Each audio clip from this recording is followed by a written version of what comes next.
Are you coming to the tree where they strung up a man? They say murder three. Strange things that happen here. How stranger would it be if we met at midnight in the hanging tree? Coffee. Without it, we would never have had the Industrial Revolution. We'd all be still living in Europe in mud huts. Here in Laredo, we have the Organic Man Coffee Trike. 4501 McPherson, the best coffee on the planet. If you can't get to Laredo, you can order from the Organic Man Coffee Trike .shop.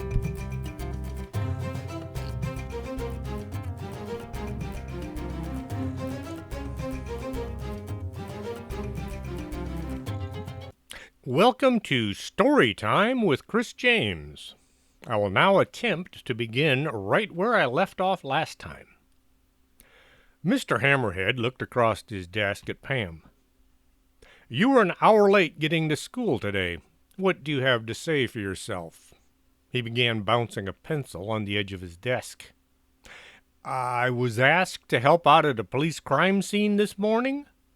There, she said it. It was the truth, but boy howdy did it sound like a humdinger of a lie. Oh, I see. He grabbed a form from one drawer.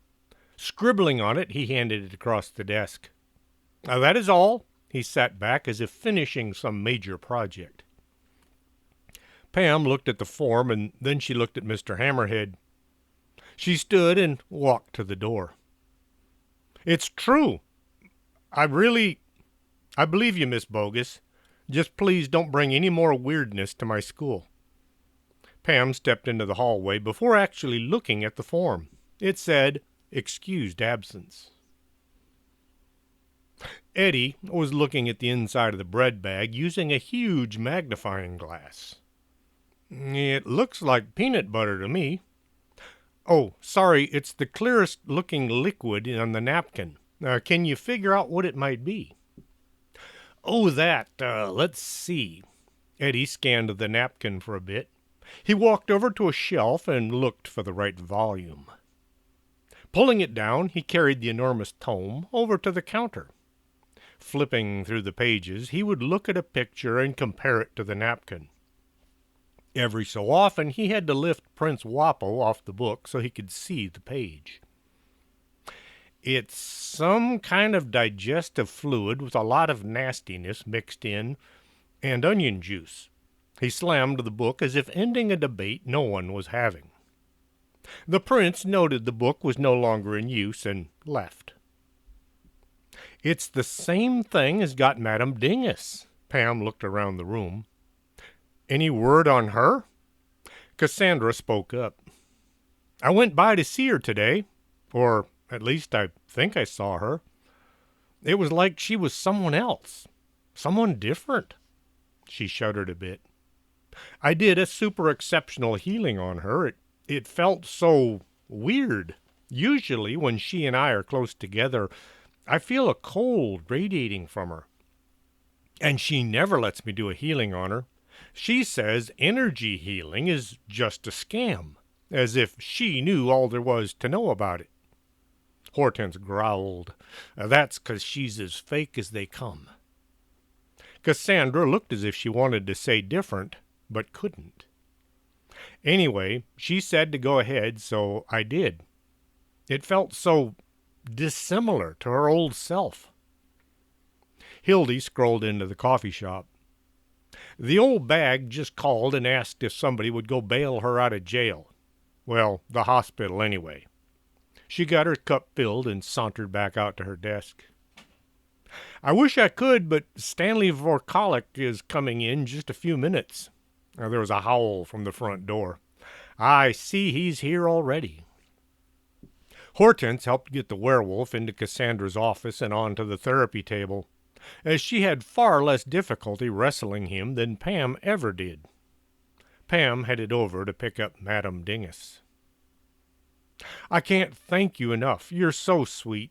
I feel just awful about all those rotten things I said about you during the school investigation.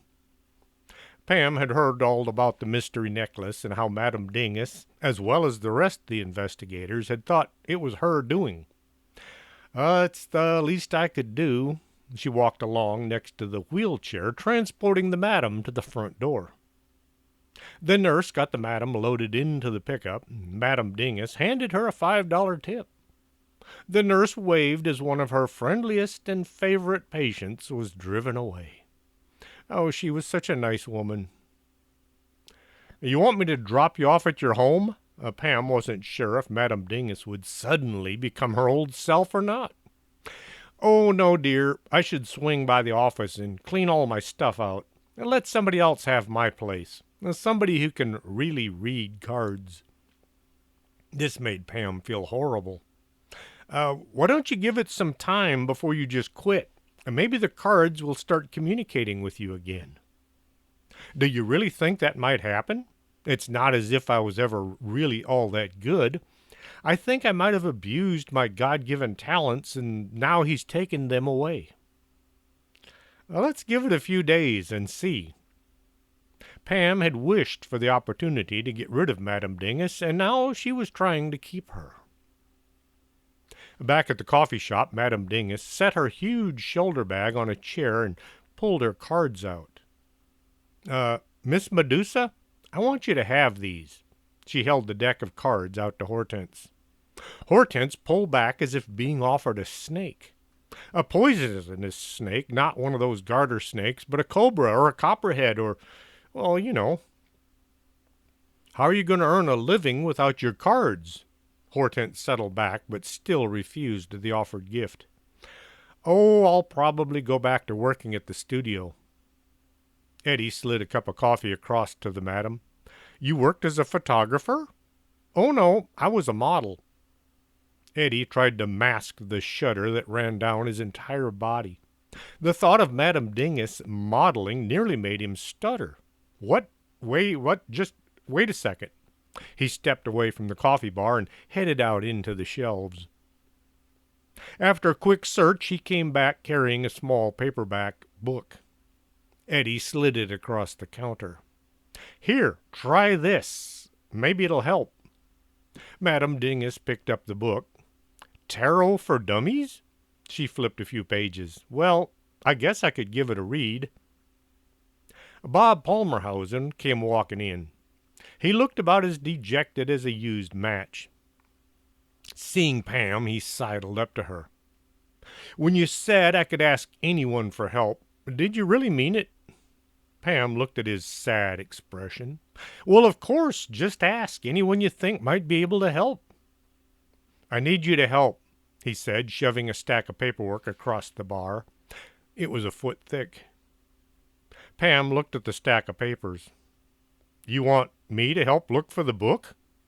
Yes, I've done everything I can and I'm out of ideas, so I need you to help me find it. Oh, well, I guess I can do that. She flipped a few pages. What's all this? That's the name, address, and phone number of every bookstore in the United States. Bill slumped into a chair. Did you call all of them? She couldn't believe he was able to call all 30,000 stores. As she could see, there was a little check mark by each name.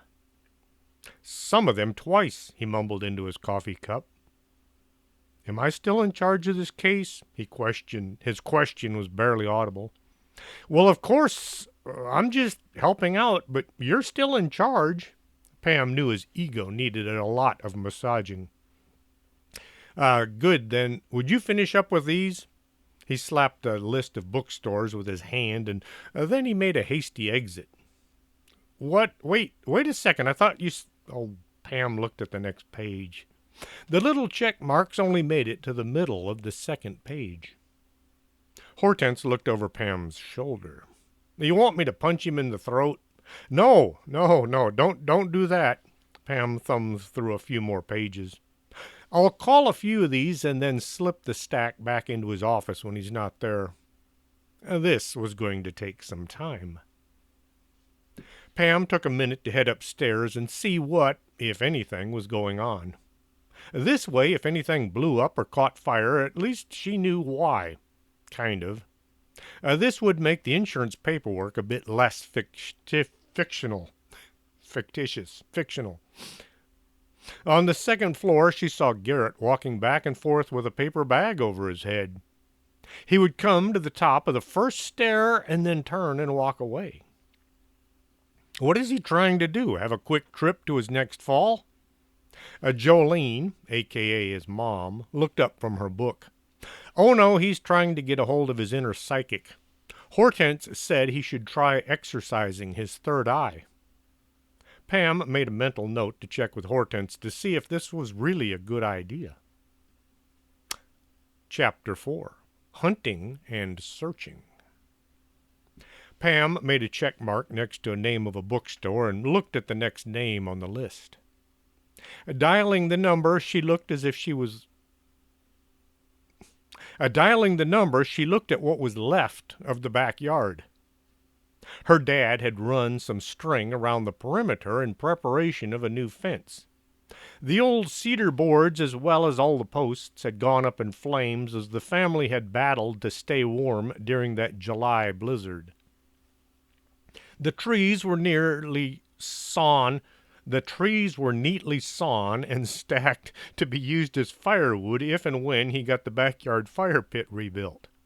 My tongue is not cooperating today. Hello, and thank you for calling Books by the Truckload. How might I direct your call? Pam was impressed. There must be dozens of people working at this little unknown bookstore. Howdy, this is Pam Bogus. I need to speak to someone in your antique book department. Oh, that would be me. I run the antique book section. I'm looking for an old book that is only known as The Book. I hope y'all can help me. That's it, just The Book? I'll need a bit more to go on. It's very rare and quite valuable. Do you know who wrote it? Sorry, no. How about the printer? No idea. Publisher? Nope. Country of origin? All I know is it's called The Book. Pam had an idea. How about if I speak to somebody in the metaphysical department? Metaphysical department would be me as well. Is there someone there you could ask about The Book? I'm the only one that works here. Oh, I thought... Well, that's okay. A lot of people make that mistake. Pam hoped the voices in her head weren't too loud. Is there anything else I can help you with? We're having a special on Terry Pratchett books. Really, are they signed? Pam still needed 48 books to fill her promise to Bonnie Fulbright, made in order to find out where Mrs. Hatchett had sold a case needed to stop the mid-July blizzard. Pam dug the list out of her book bag. It had been crumpled and wrinkled and washed one time and partially set on fire. Let's see, I need Making Money, The Color of Magic, Guards. Pam read out all the books she was looking for. The next bookstore was called Just Books, and it had a local area code. She dialed and waited for the phone to ring and ring. She could see the work crew rebuilding the neighbor's house. The roof had partially collapsed and was now being uncollapsed. She waved to Rodney Carbuncle as he walked by, carrying an armload of wood. He kind of waved back. Hello, and welcome to Just Books. What great and wonderful deal can we make for you today? The smile sounded as if it were coming right through the phone into Pam's ear. I'm looking for a book called The Book, and I'm hoping y'all might know of it. The Book? It doesn't sound familiar. Hang on, let me check with my manager. The phone was set down, but Pam could hear the conversation on the other end. The handset was picked up. Hello, this is Mrs. Hatchett. I understand you're looking for a book called The Book. Pam felt as if a hand had closed on her throat. Mrs. Hatchett? Is that Susy Quartz working with you? Yes, she's my daughter, but she just stepped out for a bit. Uh, uh, the book. Have you ever heard of it? Pam felt as if the craziness on the other end of the phone might just slip through the line. No, but I can ask around. I know a lot of antique dealers all over the world. That would be great. Pam wondered if the owners of Just Books had any idea who they had hired. And how do I go about contacting you? Pam didn't want to give her cell phone number. The last thing she needed was to have Susie Quartz, a.k.a. Bonnie Fulbright, a.k.a. Mrs. Hatchet, a.k.a. Dorothy, calling her at all hours of the day and night. Dorothy wasn't so bad. She was the only sane one in there. I'm, um, my name is, this is, this is Pam Bogus from the Bogus Anomalous Group. She gave the office number. Would Mrs. Hatchet, or any of them, remember their time spent at the bag office? All right, I'll let Susie know when she gets back. Tell Cassandra I said hi. The line went dead. Mrs. Hatchet had been a customer of Cassandra's for several months. Pam set her cell phone down. It felt a bit nasty all of a sudden. Paula came out to see what was occupying her daughter's time. When you came home and the sun was still up, I thought you were going to be here with us, not working in the backyard. She sat down at the edge of the brick barbecue pit. I needed to make some calls, and this way it's the only quiet place I could think of. I hope you're not running up any long-distance numbers on your cell phone. Paula had wanted to teach Pam some responsibility, so she had convinced Al, Pam's dad, to get Pam a job working for her uncle. Pam's uncle, not Paula's. Now she wished she'd looked into a job at the corner mart instead. Eddie did something to my cell phone, so if I hit a button, it makes all the calls on the office line. Now, this way I don't use any minutes, and the office pays for the calls. It's neat as long as nobody at the office tries to make a call while I'm on the line. Paula wanted Pam to do her best, but she was doing way more than that. Don't you think you're working way too many hours? You need to have a life as well as a career. Mom, I was wondering, since Grandpa owned the bag, and when he disappeared, Uncle Ray took over running things, does Dad own part of the office too? Now that's a complicated subject. See, your uncle owns the business, but your father owns the building. Your uncle pays rent on the half your father owns. Mom, you went to school with Madame Dingus. What was she like? Oh, well, she was different. See, she was young back then and, well, very tall and thin. All she talked about was becoming a model someday, and she practiced that silly walk they do all the time. Paula got one of those faraway looks she gets when thinking about the past. She went to work right out of school modeling for the Grungy Wump ad agency.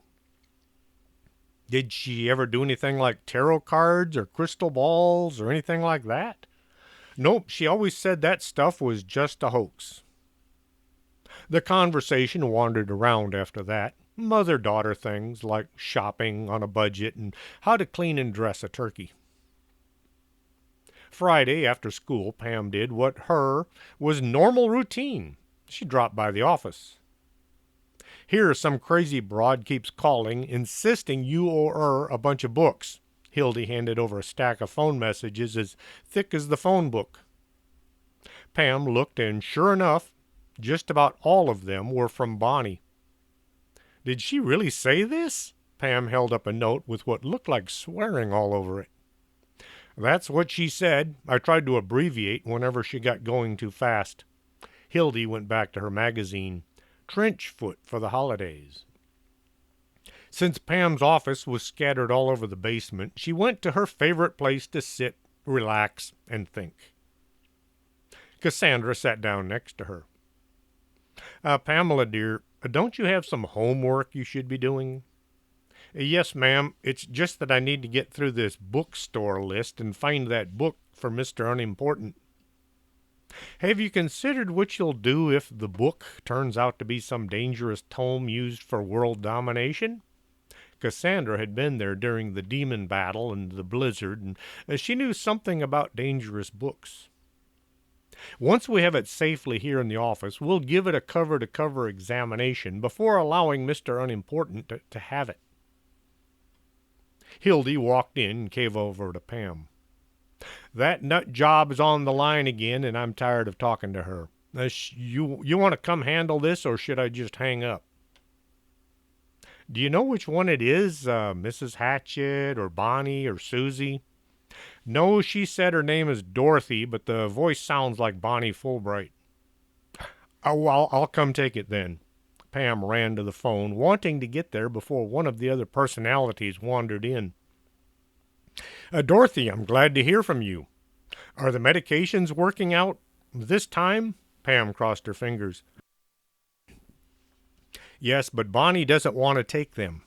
Dorothy was whispering, so none of the others would know she was talking to Pam. That book you're looking for? The book? It's here. Susy found it last night. Really? That was quick.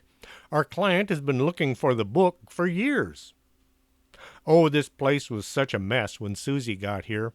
She spent the whole month reshelving and sorting things. Now everything is in alphabetical order as well as sorted by subject, matter, and size. And now for the hard part. How do I go about purchasing the book without upsetting any of your fellow inhabitants? I'll try to load up on meds if you want to swing by in, say, an hour. Susy will be so happy to see you. If you could bring her last check, I'm sure she would appreciate it. Pam dug around until she found Susy's last paycheck. She then headed out the door en route to Just Books, which was listed as being on the far side of town, out near the waste disposal plant. She hoped Susy would be there. Just so y'all will know, if you haven't bothered to read the bag, here we go again. Susy Quirtz was the best office manager on earth. She thinks Mrs. Hatchet is her mother. Mrs. Hatchet thinks Susy is her daughter. Neither of them know about the others, and they don't know they're all the same person. Bonnie Fulbright knows everything about the others, but uses it to her best advantage, but she doesn't know that they're all the same person. She also thinks she's 16. Dorothy is the only sane one inside her body, and she knows about the others but can't do anything to fix them. Even Cassandra is powerless to help. Pam drove over to what was known as the industrial side of town. Warehouses and factories, chemical plants, loading docks. It didn't take Pam very long to realize the street signs were either missing or wrong. She drove up and down each street looking for anything that looked like a warehouse full of books. Some buildings had huge signs out front proclaiming their purpose in life. Others didn't even have a number. Pam desperately wanted to get there and away before Bonnie found out she was there. This is getting me nowhere. Pam had come to the end of a road. She pulled into what had been a parking lot and turned around. There had been a fence all around the place, but most of it was now flat on the ground. The gate was the only thing still standing. The asphalt had given up long ago and was now just lumps and bumps held together with dirt and grass. There were no cars in the parking lot. As she made the turn, Pam spotted a handwritten sign hung on the front door. It said, "Just Books," written in pencil. The building looked as if it was abandoned. I've been to worse-looking places. Pam parked and stepped out onto the grass and mud field. Bolstering her courage, she walked up the steps and knocked on the door. After a few seconds, the door was pulled open. The building had been up long before the law stating all businesses had to have an outward opening door. The woman standing in the opening was dressed as if about to plead a case in court or head off to the future 500 business meeting. The matching skirt and jacket were pinstriped. Her high heels were shiny and black. "Pam, I'm so glad to see you. I hope that little incident at the office didn't give you the wrong idea about me." It was Susy. "Howdy, I'm glad to see you're doing well." Talk about awkward. Susy ushered Pam into what passed for the bookstore. The outside did nothing to advertise what was going on the inside. The front counter was neat and tidy, papers neatly stacked in their appropriate locations. Beyond the front counter were shelves, shelves full of books, books on every subject from astronomy to zebra herding. There appeared to be more books here than at the bag office. The shelves disappeared into the dark reaches of the warehouse. Not a speck of dust or a spider web could be seen. How to begin? Pam pulled an envelope from her purse. "Here, this is your last paycheck. If you'll just sign it, I put the cash in so you wouldn't have to go to the bank." Now, this was standard operating procedure at the office.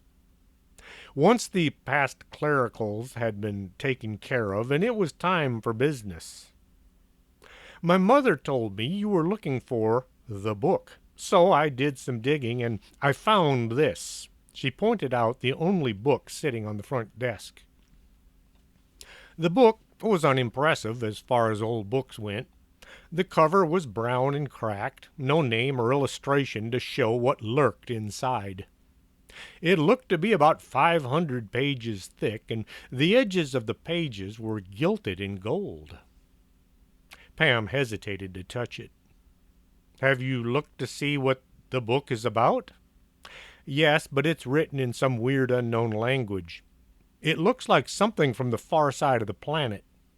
Susy pulled some of those white gloves people use when dealing with really old books. It has come to light that using those cute white gloves when handling antique manuscripts has been seen to cause more harm than good. The acid from your skin are not nearly as damaging to the manuscripts as the inability to feel the pages, which is known to cause tears to the documents. Nobody uses those gloves anymore. "I like to use these gloves because some of these books feel icky." Susy handed over a pair. Pam pulled them on before opening the cover. There, in black script, it said something in an unknown language. She looked close in case these letters were just blurred with time. "How do you know this is the book?" Right below the title was a picture of some woman with blue skin and fangs, standing on one foot, looking humorous and dangerous at the same time. She held a sword in each hand. Her clothing looked very much like traditional Indian dress. A dot Indian, not feather. That's how my nephew says it, and he's a Ho-Chunk Indian. I sorted all the books by subject, author, and then language. When Mom said you were looking for the book, I ran several through the computer until one of the titles matched. Susy pointed to the computer sitting at the end of the counter. "So this must be the book I'm looking for." Pam hoped this wouldn't turn some bloodthirsty demon loose on the earth. The illustration on the title page looked nasty. "How much do I owe you?" $15,793.50. Susy already had the invoice made out. The $93.50 is handling. Yikes! Pam pulled a manila envelope from her purse. 158 $100 bills made quite a stack. "I guess you can keep the change." Now that the deal was done, Pam wanted to get out of there and feel odd not talking to one of her best former employees. We already covered the fact that nobody actually works for Pam, and few, if any, actually work for her uncle. The receptionist, the maintenance man, and the barista were about it as far as employees went. The staff were actually self-employed, but they had their taxes and health insurance taken out for them as a means of keeping them out of the jail and possibly getting them into the hospital. So, how did you and your mom wind up working here? Pam found her curiosity far outweighing her common sense. Oh, my mother was contacted by the owners of this place a few months ago. She needed help, so she hired me. They needed somebody who was good at organizing and cataloging. Most of these books were still in boxes when we got here. Pam thought about that huge pile of files laying at the bottom of what used to be her office.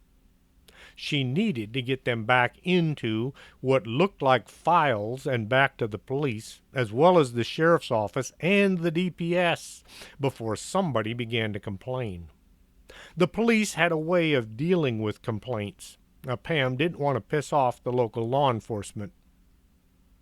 Would it be safe to invite Susy, as well as the rest of her, back to the office? Would it be safe to leave all those files piled in the basement? Would the police believe her if Pam claimed the goat ate everything?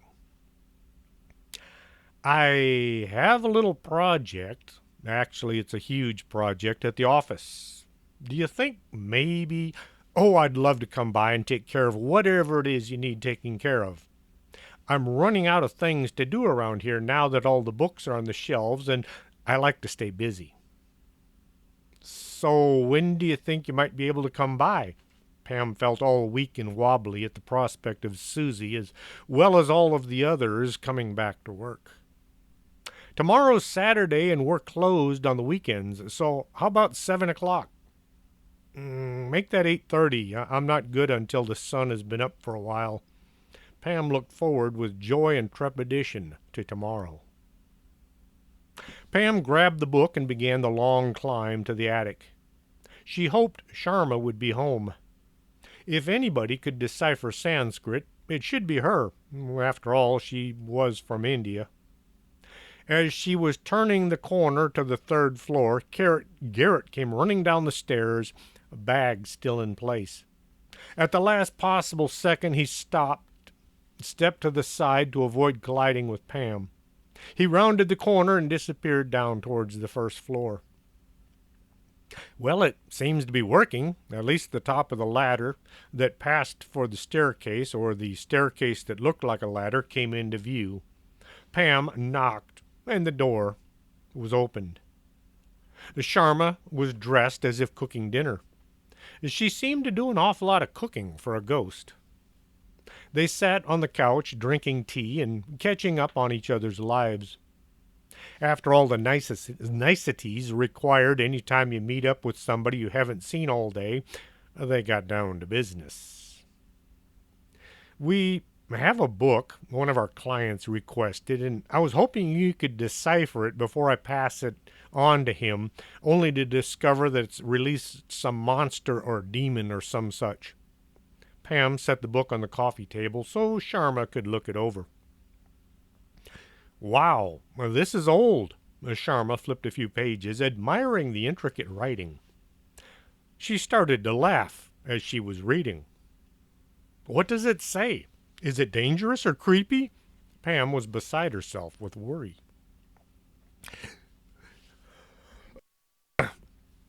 Dangerous? No. It's a book of dirty jokes. Sharma looked at the page. I really shouldn't be reading this. She flipped to the next page and continued reading. What does it say? Pam watched as her ghost friend started turning blue. Unable to breathe, she was laughing so hard, which got Pam to wondering if ghosts actually needed to breathe. Apparently they did, or they were so used to breathing they thought they needed to breathe. She pulled her notebook out and jotted down a thought on the subject. Gasping for breath, Sharma finally said, You're still a bit young for this. Come back maybe 20 years and I'll tell you then. This made Pam feel left out. Oh my, wait until I tell this to Dan. Sharma flipped to the next page and continued reading. Every few pages, she would have to stop in order to catch her breath. One joke really got her, as she began laughing so hard she fell off the couch, landing on the floor. Dan walked in and looked at his wife rolling on the floor, gasping for breath, and then he looked at Pam for answers. I wish I knew. Some kind of a joke book. Pam wondered what could possibly be so funny. Sharma stuck her head out from under the coffee table. Dan, I have to tell you, this is just so funny. Listen. She looked over at Pam. I'll have to tell you later. The color was slowly coming back to her face. Once Sharma had crawled out from under the furniture and rejoined Pam on the couch, she closed the book as if somehow this would alleviate her fits. She continued to giggle off and on for the next few minutes. Pam looked at the book. So, do you think it's worth anything? She hoped so, not wanting to lose $15,793.50 of her uncle's money. She just shelled it all out. I have no idea. Maybe you should check with a book expert. Pam was about to take the book downstairs and then looked over at the ghost. I guess you'd like to finish reading this. Sharma put her hands together as if in a pleading motion. The smile was the answer. Pam trudged back down to the third floor, wondering what she should do next. If she contacted Mr. Unimportant and told him the book was just a bunch of jokes, would he refuse to pay for it? Not to mention the expenses? As she passed room 3A, she glanced in and saw Madame Dingus sitting at her card table. The tarot cards were spread out in front of her. The book, Tarot for Dummies, not to be mistaken for the book, sat next to her right elbow. Pam, dear, would you mind coming in so I can try my hand at reading these cards? I think I might have something here. Pam was still a bit leery of the madam, still waiting for her old self to remanifest, but she went in and had a seat. Madame Dingus began shuffling the cards. She shuffled for a long time. Then she sat holding the deck in her hand with her eyes closed. Now, Pam, dear, if you would ask a question of the cards, I'll begin. Pam thought about it for a second. What should I do about the book? Madame Dingus cut the deck and placed the two halves side by side. She next lifted a card from the right-hand pile. She stared at the card sitting in front of her.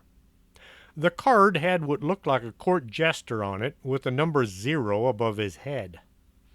The Fool's card. What does it mean?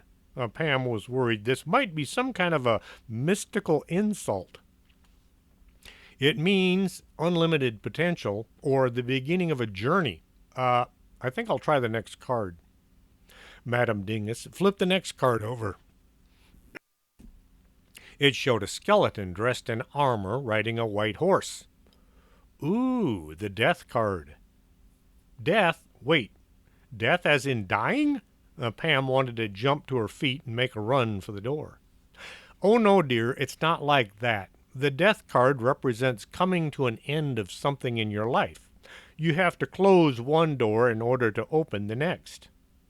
So I'm starting a journey and coming to the end at the same time? Pam tried to relax. It would probably have been easier to create cold fusion using a 9-volt battery and an ice cube. Madame Dingus looked at the cards and then at Pam. Either that or you're going to die at the end of the journey. That doesn't help any. Now Pam was worried about going anywhere. How long do you have to drive for it to be considered a journey? Maybe you'll need to change clothes once you return from your journey. Madame Dingus was now grasping at straws. Pam sat at the coffee bar nursing her third cup.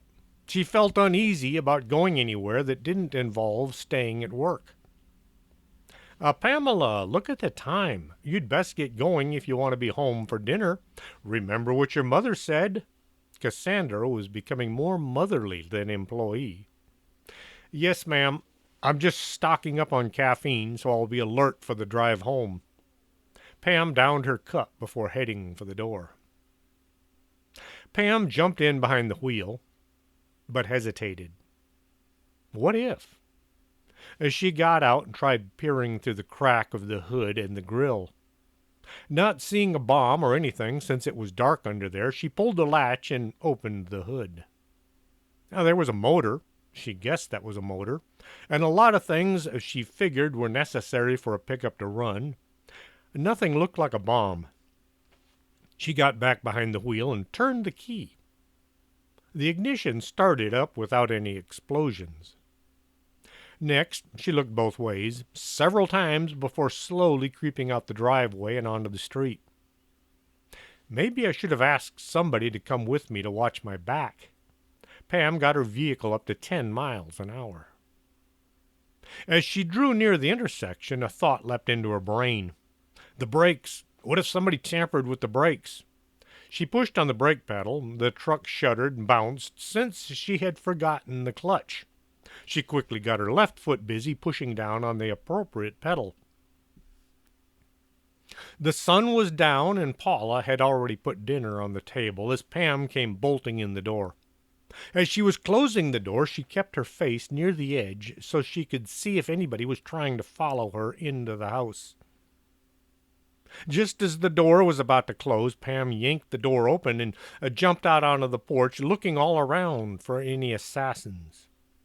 No one was around to fill the position, so she went back inside. All eyes were on her as Pam walked to the table and took her seat. She tried to act normal as she surreptitiously sniffed her food. Yum, it smells great. She took a tiny bit, trying to be sure it hadn't been poisoned. Once the food was in and on its way to being digested, and Pam was washing the dishes, Paula chased Sarah away with instructions to go see what was on TV. Pam, I think it's time you slowed down at work. Like, maybe as in quitting it altogether. I can't quit. I have way too many things to do. That's the problem. You're spending so much time trying to fix other people's problems, you're running yourself into the ground. Paula gave Pam her official no more look. Tomorrow is Saturday. If you want to go shopping with some of your friends or maybe see a movie or anything so long as you stay away from the office. I can't. Susy's coming by to sort out the massive pile of files that fell into the basement, and I have to keep an eye on her so she doesn't try to kill anyone. Oops, did she say that out loud? Wait a second. You're planning on spending Sunday with a killer? Well, she hasn't actually killed anyone as far as I know, but she is insane and it just might slip up at any time. Pam felt as if she wasn't making her case any better. Sarah chose that moment to try coming to the rescue. How about I go along and you keep an eye on things? If the crazy lady tries to kill Pam, I can call the cops. Paula looked at her daughter and then at the tween, trying to decide which of them was more responsible. Pam went on without thinking. I really have to be there or Susy won't know what to do with the police, and the police will get mad and probably throw me in jail forever. And just why would the police get mad at you? Paula was beginning to think she was missing out on a huge chunk of Pam's going-ons. Pam tried to give her mom extra cute. I'll slow down, promise. I'll only get Susy squared away and then I'll leave. Extra cute only worked on her dad, but it was worth a try. All right, you go, but only long enough to get this Susy person working on whatever disaster that is more important than your health. Paula hoped insanity wasn't contagious. Chapter 5. Saturdaysed. It was finally getting cold out. October was supposed to be fall, as in leaves fall from trees, but this being Texas, it might be hot for Christmas. The two got into the pickup and headed to the office. Is she really crazy? Sarah had somehow never met Susy, even though she spent an inordinate amount of time at the office. She has at least 4 or 5 distinct personalities, and only 2 of them know about the others. Pam filled Sarah in on what all she had missed while being snowed in with her folks. Pulling into the parking lot, Pam saw the corn had all been removed. She wondered what the soldiers were doing with all that corn. Stepping up onto the porch, she saw Susy sitting on the porch swing next to the skeleton. She looked as if they'd been talking. Been here long? Pam had been wondering which personality might show up. Susy was dressed as always, business suit, shiny heels. I was just watching those ghosts harvesting their crops. She stood and waited for Pam to open the door, which still wasn't locked. The mess in the basement, you should have dressed less formally. Oh no, dress for the job you want to do, not the job you're doing. This might have made sense if not for the pile of paperwork that waited in the darkness below. They descended the staircase. The stair had been built with saving money in mind.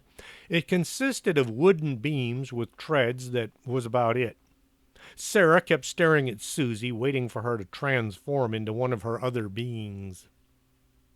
At the bottom of the stairs, the construction was still at a standstill. There were 6 new offices, but only the studs were in place. There were no doors, so Mr. Armstrong had stretched a cord across the opening to his office to keep his gun collection safe. It was a collection the National Guard envied. Sarah stopped and stared at all the firepower mounted on the walls. Wow, are those things real? Yes, and knowing Mr. Armstrong, they're probably all loaded too, so don't play with any of them. 3 of the 4 walls had rifle racks bristling with deadly devices of delight. The handguns were all set on shelves along the 4th wall. Pam looked at Susy, then at the massed firepower. Then she looked at Susy once more. A cold shudder ran down her spine as she envisioned Bonnie suddenly making an appearance and grabbing a few rifles to get even with whoever she felt was to blame for her latest predicament. The filing problem is over at the end of the slab. Pam wanted to get all them past Mr. Armstrong's office as quickly as possible. They made their way out to the end of the slab and onto the dirt floor. From here on, lights were only strung every 20 feet, and not very bright at that. The pile of police reports, with sheriff department reports mixed in, as well as Department of Public Safety just to add a little flavor, looked to be about 8 feet high and covered several hundred square feet of dirt. Susy looked at the mess and rubbed her hands together. Oh boy, I can't wait to get started. She was smiling as if a dream had come true. Is there anything you need? I could bring you a table or... Oh no, I got this. You run along and do whatever it is you need to do. I'll handle this. Susy reached down and grabbed a handful of papers. She began scanning them and setting them down in some order only she could fathom. Well then, we'll just head on over to the mall. My mother wants me to do some shopping therapy. Pam kind of backed away from Susy as the former receptionist began a wade into the mess of forms. Sarah never took her eyes off Susy, not wanting to miss the moment when she transformed. Once the two were safely at the top of the stairs, Sarah said, "Nuts. I wanted to see her change." "No, you don't. One of her personalities tried to kill the dog catcher." Pam closed the door to the basement. "Let's go see if the mall has been fixed up since our last trip there." "Yes, you're going to have to go back and read the bag company if you want to know what's going on. I'm not telling you about the demon that tried to eat Pam and Sarah and how Mr. Armstrong blasted it with his shotgun along with most of the store." The mall was over on the nice side of town, but also next to the airport. The airport had been built well out of town so the noise wouldn't bother anyone. Then somebody got the bright idea to build fancy houses all around the airport. Now, the citizens living next to the airport were complaining about the noise and the traffic caused by all the shoppers going to the mall. It had been built back in the 1990s, and this was where Sharma Daruka had taken her last breath. Pam found a parking spot right away by simply driving to the farthest part of the parking lot and taking a slot. As her and Sarah walked towards the building, they watched as cars drove up and down, all in search of that one spot right near the doors. Several people were yelling and shaking their fists at each other as they fought for whatever spot they thought was theirs. Pam pulled the door open and ushered Sarah in.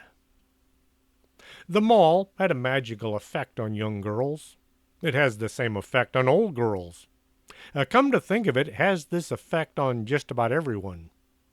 Pam stepped inside, and suddenly all her cares seemed to drift away. Her purse took on the weight of all the money that needed to be spent. There were stores that sold shoes and stores that sold socks to go inside these shoes. There were places with necklaces and bracelets, not the kind the police use either.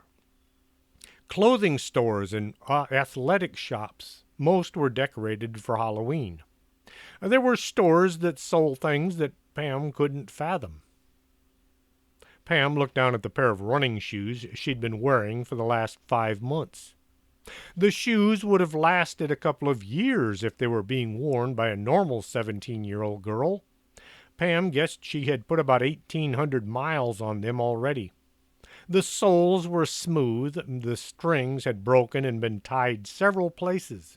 Her socks were visible through the sides of both shoes, as well as at the toes. Maybe I should get some new footwear. She noticed that this was the same place she'd gotten the pair she had on now. You'll have to go back to the bag company and find out what's going on. Or just pretend like you know. The two young girls went in to see what was new. Pam looked down and admired the bright red running shoes she had put on. They looked fast and flashy. She liked them a lot, but she also liked the blue pair that she had just pulled off, and she couldn't decide which pair to go with. She pulled off the right shoe and put the blue one back on. Why not just buy them both? That's what Sandy would do. Sarah was sitting on the shoe-trying-on thing, but she wasn't there to buy shoes, just watch.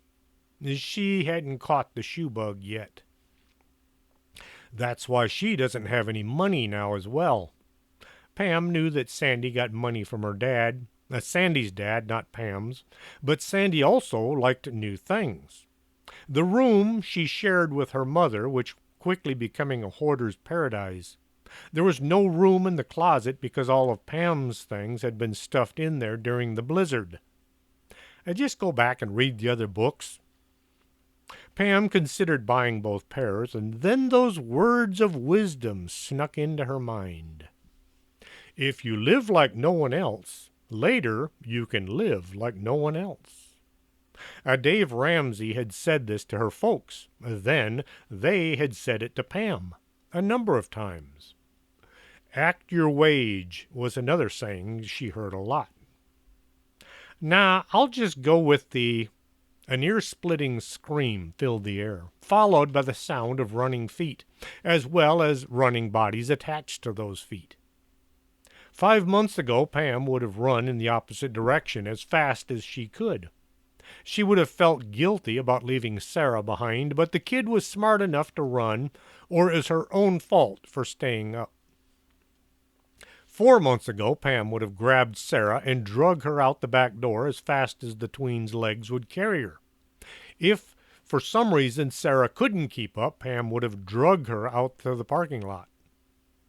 3 months ago, Pam would have picked Sarah up, flung her over one shoulder, and run for the exit with the young girl held firmly in place. Things have happened over the last few months that completely changed how Pam looked at the world. Oh, she wasn't courageous or brave or anything like that, but her sense of trying to help out outstripped her urge to flee. Let's see what's going on. Pam led Sarah towards the sound of distress. The store had emptied out as fast as a bank account around Christmas time. Even the employees were nowhere to be seen. The only inhabitants were the cardboard cutout of Frankenstein's monster wearing a pair of running shoes and the Dracula cutout playing tennis. He was covered with sunscreen. Pam walked along the shelves filled with running shoes and sports thingies and things people wore who wanted to look like athletes without all that sweating and groaning. As she got close to the exit, the slower she walked. Peering out into the concourse, she looked for the hideous monster that had elicited all the yelling and screaming. If the concourse had been improperly lit, allowing only scanty glimpses of the decorations, it would have felt far less bizarre. Looking out at the bright lights and the shiny baubles gave the whole scene an unearthly feel. Everyone who could had run. Pam scrutinized the empty storefronts and the vacated walkways. The fountain burbled happily, unconcerned by whatever had caused the ruckus. Sarah was right behind her. Right behind, as in pressed against her back. "What do you see?" She had her eyes firmly closed.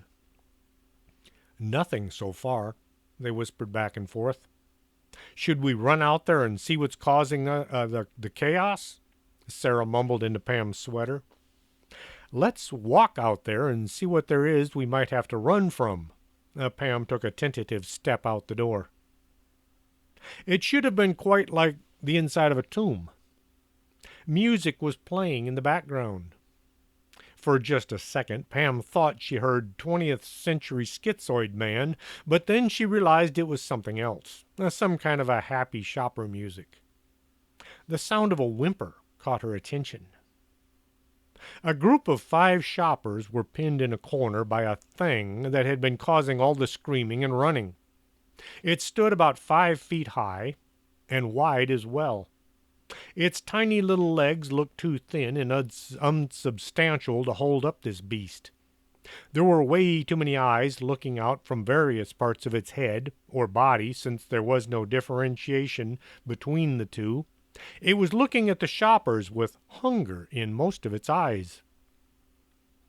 Pam looked for something to use as a weapon. A display by the front of the athletic store caught her eye. It looked like a spear. She reached out and grabbed it. The lance was 6 feet long and deadly looking. It was just too bad it was made of plastic, and the point was more like a little ball. Great, where's Mr. Armstrong when I need him? Or at least his arsenal. Hefting the weapon, Pam advanced on the monster. Sarah decided this was a good time to occupy the rear and watch Pam's back, just in case the creature tried to feint right and Pam didn't see it. Sarah managed to keep at least one eye open on the monster. The cowering shoppers were all trying to push themselves into the back of the pack and into the corner, allowing one of their other co-victims the honor of being consumed by this thing and thus allowing the rest to hopefully survive.